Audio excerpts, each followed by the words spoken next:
So I'm very happy to be here today to in this symposium, digital intimacy. I've been working on digital intimacies for in the past 8 years, and this talk today actually comes from a book that I just published last year. So the book is from MRT Press called The Politics of Dating Apps. Although I am in the communication department, lots of my work actually draws from concepts and theories from science and technology studies. And one very influential idea is that artifacts, technological artifacts, have politics. Artifacts are not neutral. Just like if you think about escalator, it's actually privileged some people who can walk. It's disadvantaged people who are using wheelchair. So in this way, when we think about technology, I guess we need to think about new technologies always challenge or reconfigure the existing power dynamics. And another idea that I find very relevant to my work is the mutual shaping of technology and gender, an idea from Judith Wasserman, especially her work on technofeminism. So basically, this idea is saying that when we think about gender relations and technology, they are mutually constituted. For example, if you think about razors, razors for men and women. In the 40s, when razors was first manufactured, in fact, it doesn't differentiate male and female users. But in the 50s, when the designer tried to promote the second generation of razors, the designer at that time realized that, well, men actually prefer technology, but women want to avoid technology. So what should we do? Let's make razors for male come with many components where men can do those like mix and match, and then with those click sounds, you can actually see all those components in the razor. But for women, let's make them very simple razors, a very streamlined, very smooth design with just a click. And this is how this designer actually have this gender ideal being materialized in the design itself. And this is how gender ideals is being translated into technology. And then young boys and girls later on, they start to start using razors and other technology. They are gradually absorbing this idea that, oh, men should prefer technology and women should avoid it. And this is how technology also shapes gender relations. And in this part, of course, I'm talking about how young boys and girls and men and women interpret the technology. And that's why technology, the interpretation itself is a key word in science and technology study as well. In fact, if we think about the actual use of technology, it's not completely determined by the features. It's a combination of the feature and how you interpret a thing. There's a really interesting work conducted on American automobiles in the early 1900s. And back then, even farmers in rural America, they would buy a car, not for using the car to transport, but use the car's engine to run the washing machine to grind the soils in their farm work. And here we can see actually users creatively, actively interpret the features and then make use of the features. What about dating apps that come with different features? Will users creatively, like you and I, creatively make use of dating apps for a particular purpose? And this is something that I've been exploring in this book. And earlier, Jemai talked about the concept that I proposed. When we look at dating apps, there's actually lots of study from interpersonal communication or psychology, looking at how dating apps users build, self-present themselves, manage impression, reduce uncertainty, develop relationships on dating apps. Of course, I'm not denying people actually do relationships on dating apps. But there's actually a political aspect, a gender political aspect of dating apps I want to highlight. And this is one reason why I want to create new terms to describe this. In fact, I follow Dana Boyd ideas network publics. When she talks about network publics, she's referring to the people connected by social media and the space itself. And I said network sexual publics. I'm referring both the network of people who are connected by dating apps because of their shared interests, shared sexual interests, shared sexuality, and also the space itself. So this is an intervention I try to bring into this discussion of digital intimacy to remind us that digital intimacy is not just purely about relationship, but there is a political aspect to this relationship. And in the coming slides, I'm going to show you some cases, some quotes from both women and women and men. In my book, I interview around 70 urban Chinese living in Guangzhou, southern China. They were aged younger than the project that this symposium was for, older. So my informers were aged 18 to around 37, and I'm going to show you their age, their relationship status. So when I look at my female informers, straight women female informers, I realize that they have four types of main interpretations of dating apps. I think this is very obvious. This is the first very obvious interpretation. They think dating apps is a springboard for them to have romance and marriage. And here you can see two quotes from two girls who are 27 years old. And in the context of China, 27 years old is pretty, they would consider themselves as old, because 27 years old, if you're single, if you're a woman, you are at the edge of being like left over. We call that leftover women. So that's why Jessica, who was single when I interviewed her, she basically said that, oh, I am at my current age, 27 years. I have a very clear goal. I want to get married. That's why I started to use dating apps. And why my informers trust dating apps so much? In fact, their features on dating apps allow my female informers to find safety in this space. Here is a quote from Nancy. She mentioned that on the app, there's a list of pre-selected keywords. For example, 约炮, which means meeting for sex, hook up. And the system will remind you to report the harassment. One of my informers actually with the mini experiment. She sent me a random message, but with the word 约, which means to meet. The app immediately notified me, asking me if I found the message offensive. If I found the message offensive, I can report to the app. And the app administrative team will look into the message and then delete the account. I did not do that because she's my friend. We're just trying to experiment. But I guess it's why, when my female informers, they start to use dating apps in China, they actually feel comfortable. They feel protected, even more protected than their everyday life. In workplace, one of my informers have been sexually harassed by her boss, but she could not say a word because at workplace, if you mention that you're being sexually harassed, you may actually be fired. But on apps, they actually found safety. Apart from romance and relationship, sex is also a very important aspect of dating apps. But to my informers, this is very important because it's a laboratory for them. Here are two quotes from a relatively older woman, 30 and 34 years old. When they were at primary school, high school, they told me that they actually have no sex education. And in fact, sex has been a taboo even in family. That's why they really lack the opportunities to talk about sex, to experience sex, and to think about what sex means to them. So Xiao Zhao here, she mentioned that on dating apps, actually he found a man, but basically is her sex partner. But she really appreciated this experience because here you can look for the quote, he was my teacher. I think I learned from him now how to separate sex from relationships. So with this relationship, with this sex partner, she actually understands that she can separate sex from normal relationships. And Kanchi, she before she come to Guangzhou, she is from a small village. She has been in an open relationship, but she told me that in her village is so small that it's basically impossible for her to find any sex partner without using dating apps.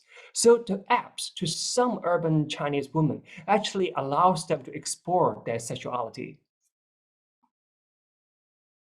And let's move beyond just relationship, beyond romance and sex. Dating apps sometimes also constitute a third place between home and the workplace. So here the idea of third place is from Odeberg and Preset, refers to the space where people can actually enjoy each other companies. When we in a workplace, we are constantly pressured by our boss, sometimes your colleagues and your competitors. So in a workplace, it's not where we can enjoy company. At home, there's another politics. You are a spouse, you are parents, there are different pressure. So third place is where, just like a coffee shop, for example, a coffee shop is where you can actually enjoy the moment with your friends. So here, my informers interpret dating apps as a third place because they actually found both workplace and home suffocating. Here is a case from Xiaoshan.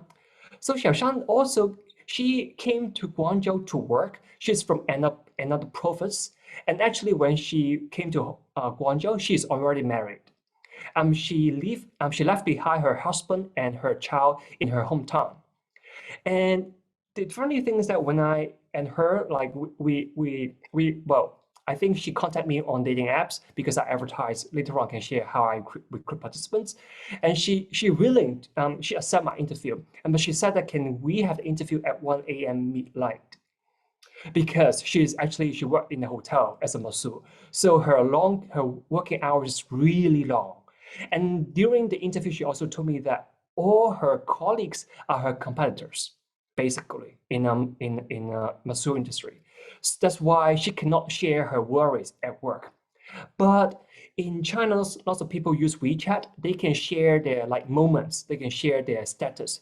But because her WeChat account is connected with her family and friends back home, she also doesn't want to share her worries living in Guangzhou on WeChat because that will actually make her husband and her child worry about her life in Guangzhou.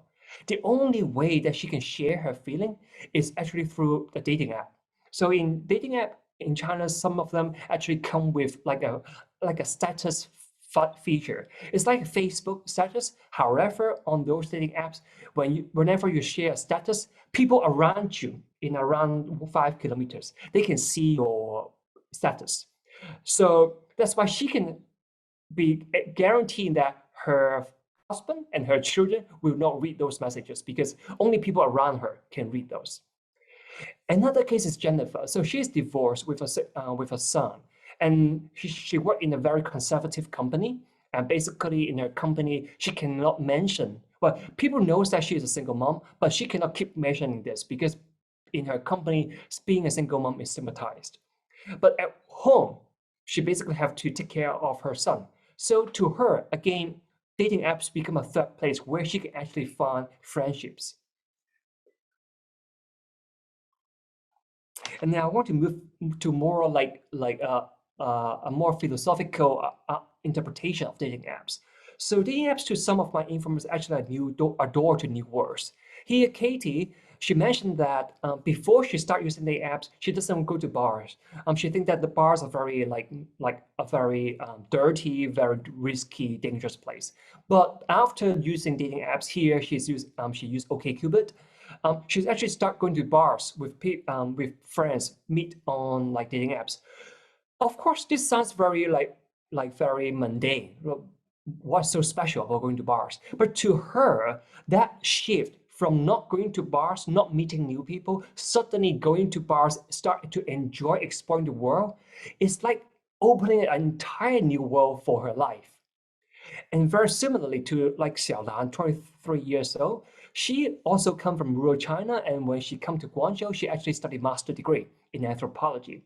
And she told me that she met a sex partner on dating apps, and this sex partner is from Slovakia. This man actually like point at her, saying that you just know nothing.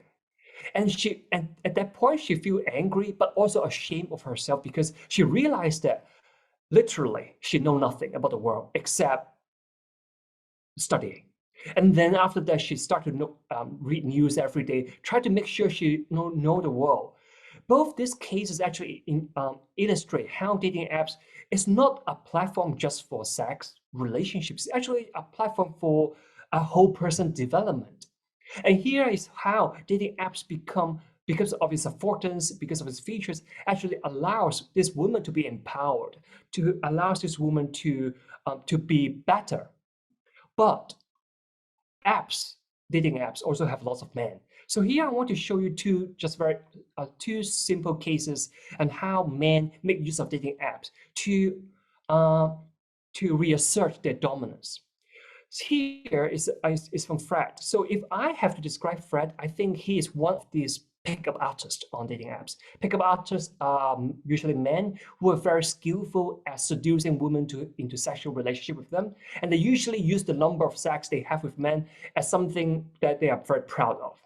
So when I met Fred, Fred described Momo, the dating apps that was very popular in China, as the centralized management of the back palace. So for those who are not familiar with the idea of back palace in China, so back palace referring to the imperial China where the emperor keep his concubines. So when Fred mentioned Momo is his back palace, basically he's saying that all the women he met on Momo are just his concubines. And here there's a when he get meet up women on Momo, he usually transfer those contacts into his WeChat account. The reason is that on WeChat, he can label those men, those women, he can give them here. I will show the quote later on. He can actually name and say assign this woman into different categories. And the categories here from the quote, category B refers to women Fred have met face to face before, and the letter F refers to women he have not met before, but he's going to meet soon. And the letter Z refers to women he doesn't want to meet. So this is important because he want to make sure he will not like confuse women she met on Momo with like her friends from work or her friends from college. He doesn't want to be really creepy. But the letter B, F, Z is very important because for letter B, because this woman he has met already, so he will actually message them less frequently because they have built up relationship. But for women with letter F, he will actually send a message at least once per day to this woman to keep the relationship going. So here you can see that the dating apps, because it's so handy with it on the phone, it becomes really easy and convenient for men to objectify women. And another way that men interpret, here I go back to the idea of interpretation, interpret dating apps is that apart from relationship, apart from third place, apart from new world, to lots of men, dating apps is actually a place for looking for business. Dylan, he came to Guangzhou to start his company. And when he used dating apps, one thing that one picture he put on his profile is a picture he was leaning against a balcony. So when I asked him, hey, is this Barclays your house? Because it looked really nice. And he said, no, it's actually from a hotel. So he actually used those pictures to show to women on dating apps that he is successful or he is wealthy.